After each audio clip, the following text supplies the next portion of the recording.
Você sabe claramente qual é o seu maior inimigo na área financeira?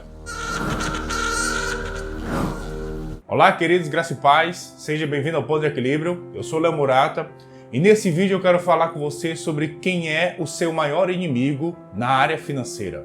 No Evangelho de Lucas, no capítulo 12, a partir do versículo 13, é narrada a seguinte história. Nesse ponto, um homem que estava no meio da multidão lhe falou: Mestre, ordena meu irmão que reparta comigo a herança. Mas Jesus lhe respondeu: Homem, quem me constituiu juiz ou partidor entre vós? Então lhes recomendou: Tende cuidado e guardai-vos de toda e qualquer avareza, porque a vida de um homem não consiste na abundância dos bens que ele possui. Jesus estava andando e de repente um homem para ele e diz: Mestre, ordena meu irmão que reparta comigo a herança. Dois irmãos estão brigando por causa de herança, de dinheiro. E ao invés de Jesus ensinar sobre como devemos ser justos e dar aos outros aquilo que é de direito deles, ele vai alertar sobre o perigo da avareza. Tende cuidado e guardai-vos de toda e qualquer avareza. Será se nós temos a real dimensão do perigo da avareza? Na igreja dos Coríntios, havia um problema de divisões, brigas e contendas. E no capítulo 6, Paulo fala sobre um irmão colocando outro irmão na justiça por causa de dinheiro, negócios terrenos. E a partir do versículo 9 ele diz assim: Ou não sabeis que os injustos não herdarão o reino de Deus? Não vos enganeis, nem impuros, nem idólatras, nem adúlteros, nem efeminados, nem sodomitas, nem ladrões, nem avarentos, nem bêbados, nem maldizentes, nem roubadores herdarão o reino de Deus. Nesse contexto, onde irmãos estão colocando outros irmãos na justiça por causa de dinheiro, por causa de negócios terrenos, ele alerta: vocês não sabem que os avarentos não herdarão o reino de Deus? Irmãos em Cristo brigando entre si por causa de dinheiro. Muito similar ao que a gente acabou de ver em Lucas capítulo 12. Irmãos de sangue brigando por causa de dinheiro. Em Efésios capítulo 5, a partir do versículo 5, Paulo diz assim: Sabei, pois, isto, nenhum incontinente, ou impuro, ou avarento, que é idólatra, tem herança do reino de Cristo e de Deus. Pela segunda vez, o apóstolo Paulo está falando que os avarentos não têm herança no reino de Deus. Será se nós temos a real dimensão do perigo que é o amor ao dinheiro? Porque tem muitos crentes que estão preocupados somente com o devorador. Mas o teu maior inimigo na área financeira não é o devorador, é a avareza. Mas assim, irmão, o que será que Paulo quis dizer quando ele disse que os avarentos não herdarão o reino de Deus? Eu acho que ele quis dizer o que ele disse, não é não? Em Malaquias capítulo 1, a partir do versículo 13, Deus diz assim: E dizeis ainda, que canseira, e me desprezais, diz o Senhor dos Exércitos. Vós ofereceis o dilacerado e o coxo e o enfermo, assim fazeis a oferta. Aceitaria eu isso da vossa mão? Diz o Senhor, pois maldito seja o enganador, que tendo um animal sadio no seu rebanho, promete e oferece ao Senhor um defeituoso. Em vários lugares do Antigo Testamento, quando Deus está ensinando sobre a oferta, ele fala que o animal não pode ter defeito. E Deus está dizendo aqui: vocês estão me oferecendo o cego, o coxo, o enfermo, o defeituoso. E ele disse: maldito seja o enganador. Quem é o enganador?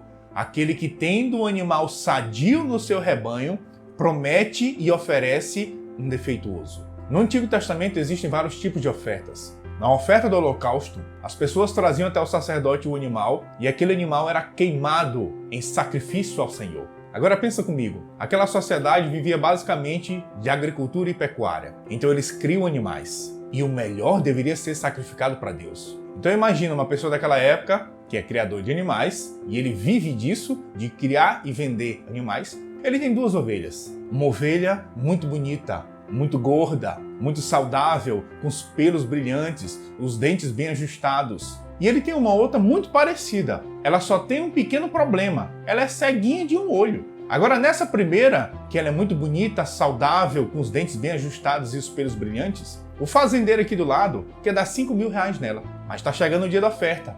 E como ele pensava? Um vai ser queimado? É. Não é pra tacar fogo? É. Então qual o problema dela ser ceguinha do olho? Então eu vou oferecer esse que é ceguinho no olho. Qual o problema? Não vai tacar fogo mesmo? Pois é. Então ele pegava aquela ceguinha de um olho e oferecia ao Senhor. E aquela outra bonitona, saudável, do pelo brilhante e os dentes bem ajustados? Ele ganhava dinheiro com ela. E qual é o problema disso? O problema disso é que o melhor agora não é para Deus. E o melhor é para quê? O melhor é para dinheiro.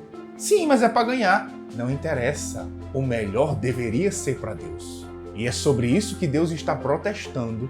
Vocês estão me oferecendo o cego, o coxo, o doente e o defeituoso. Por acaso eu vou aceitar isso da vossa mão?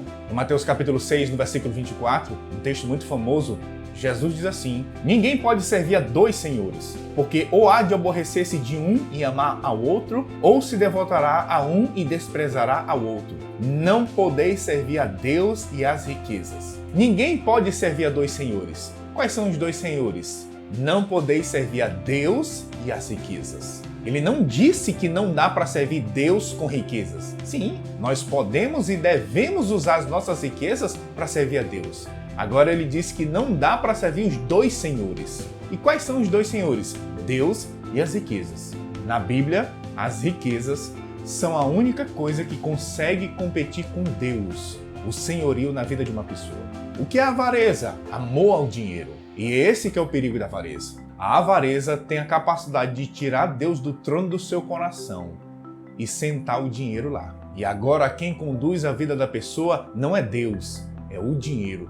Não é mais Deus quem diz o que ele faz, para onde ele vai. Agora quem dita as regras é o dinheiro. Em Tiago capítulo 4, no versículo 13, o apóstolo Tiago diz assim: atendei agora vós que dizeis, hoje ou amanhã iremos para tal cidade, e lá passaremos um ano, e negociaremos e teremos lucros. Vós não sabeis o que sucederá amanhã. O que é a vossa vida? Sois apenas como neblina que aparece por um instante e logo se dissipa. Em vez disso, devias dizer, se o Senhor quiser, não só viveremos, como também faremos isto ou aquilo. Pessoas estão dizendo, vamos viajar, vamos passar um ano, negociaremos e teremos lucro. E ele disse, ao invés disso, devias dizer, se o Senhor quiser. O que ele está falando? Ao invés das pessoas planejarem a sua vida em cima de lucro, deveriam planejar a sua vida em cima da vontade de Deus. Se o Senhor quiser, Deus não é contra você fazer planos. Mas primeiro você descobre qual é a vontade de Deus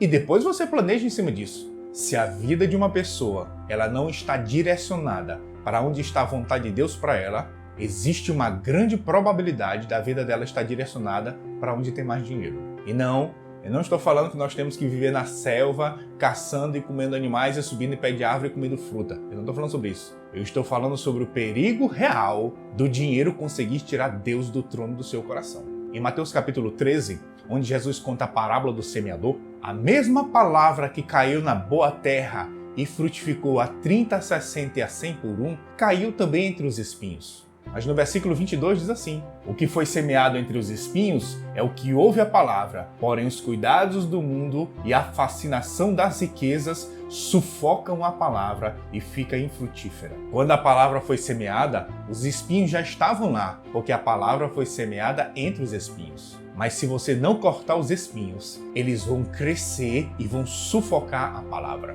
E Jesus diz que os espinhos são os cuidados do mundo e a fascinação das riquezas. Em Colossenses capítulo 3, no versículo 5, o apóstolo Paulo diz assim, fazei, pois, morrer a vossa natureza terrena, prostituição, impureza, paixão lascívia, desejo maligno e avareza, que é a idolatria. Fazei, pois, morrer. Se você não fizer isso morrer, isso vai continuar vivo em você. E uma das coisas que ele manda você fazer morrer é a avareza. Fazei, pois, morrer. Não é Deus quem vai fazer isso. É você quem faz isso praticando o que Deus diz. Eu, particularmente, realmente acredito que dízimos e ofertas não é só uma questão de prosperidade. Mas eu acredito que são uma ferramenta que Deus deixou que vai te ajudar a você não ficar pegado com dinheiro. Porque através dos dízimos e ofertas, você se despreende regularmente de um percentual do seu dinheiro, justamente para que ele não crie domínio sobre você. Agora pensa só, Deus cria dízimos e ofertas como uma ferramenta para combater o apego ao dinheiro e tem crente que só dá motivado enquanto vai receber de volta. Sim, mas escolher não é bíblico? Com certeza, mas não deveria ser a motivação da nossa oferta. Em 1 Coríntios capítulo 13, o capítulo do amor, no versículo 3, o apóstolo Paulo diz assim: "E ainda que eu distribua todos os meus bens entre os pobres, e ainda que eu entregue o meu próprio corpo para ser queimado, se não tiver amor, nada disso me aproveitará." Do que ele está falando? Ele está falando sobre altos níveis de ofertas sacrificiais, distribuir todos os bens aos pobres e entregar sua vida como oferta. Ele disse: se não tiver amor, nada disso me aproveitará. A motivação da nossa oferta não deveria ser a colheita. Nós damos por amor, a consequência é a colheita. Sim, a consequência, não a motivação. Em 1 Timóteo, no capítulo 6, a partir do versículo 10, o apóstolo Paulo nos alerta assim: porque o amor do dinheiro é a raiz de todos os males. E alguns nessa cobiça se desviaram da fé e a si mesmos se atormentaram com muitas dores. Tu, porém, ó homem de Deus, foge destas coisas. O amor ao dinheiro é a raiz de todos os males. Não é o dinheiro que é a raiz, é o amor a ele. O amor que deveria estar em Deus está no dinheiro. E muitos nessa cobiça se desviaram da fé. Meu querido, só pode se desviar da fé quem um dia esteve na fé. E qual é o alerta de Paulo para Timóteo? Tu, porém, ó homem de Deus, foge dessas coisas. Que coisas? Do amor ao dinheiro. Agora, por que dessas advertências tão sérias? Porque o risco do dinheiro tirar Deus do trono e se tornar o seu senhor, ele é real. Existem crentes que a razão pelo qual ele dizime a oferta não é por amor. E é pelo quê? É por medo. Medo? É, medo. Medo do devorador. E se não existisse devorador, você ainda daria? Você ainda seria generoso? O Novo Testamento nem fala sobre o devorador, mas o Novo Testamento alerta exaustivamente sobre o perigo da avareza. O teu maior inimigo não é o devorador. O teu maior inimigo é a avareza, porque o amor do dinheiro não foi, é a raiz de todos os males. E muitos nessa cobiça se desviaram da fé.